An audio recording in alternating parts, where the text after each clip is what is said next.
നമസ്കാരം.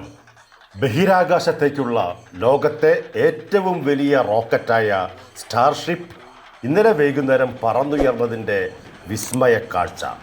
ചന്ദ്രനിലേക്കും ചൊവ്വയിലേക്കുമെല്ലാം ബഹിരാകാശ സഞ്ചാരികളെയും സാധന സാമഗ്രികളുമെല്ലാം എത്തിക്കുമെന്ന പ്രഖ്യാപനവുമായാണ് space X Starship വിക്ഷേപണ പരമ്പരകൾ നടത്തുന്നത്.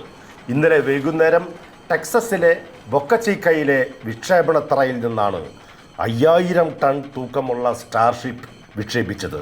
സ്റ്റാർഷിപ്പിൻ്റെ മൂന്നാമത്തെ പരീക്ഷണമാണിത്. സ്റ്റാർഷിപ്പിനെ തിരിച്ചിറക്കുന്നതിനിടെ ഇന്ത്യൻ മഹാസമുദ്രത്തിന് മുകളിലായി നിയന്ത്രണം വിട്ട് പൊട്ടിത്തെറിക്കുകയുണ്ടായി.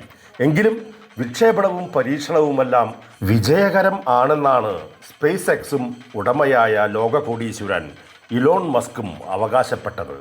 മടക്കയാത്രയിൽ റോക്കറ്റിൻ്റെ ഇന്ധനത്തിന് തീപിടിച്ചതിൻ്റെ വീഡിയോയും സ്പേസ് എക്സ് ഉടമ ഇലോൺ മസ്ക് പങ്കുവച്ചിരുന്നു.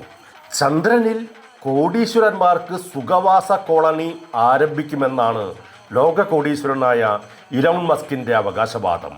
ഇന്ത്യയുടെ ISRO പോലെ അമേരിക്കയുടെ ബഹിരാകാശ പ്രസ്ഥാനമായ നാസയുടെ ചന്ദ്രനിലേക്കുള്ള യാത്രയ്ക്ക് സ്പേസ് എക്സിൻ്റെ പരീക്ഷണങ്ങളെയാണ് ആശ്രയിക്കുന്നത്.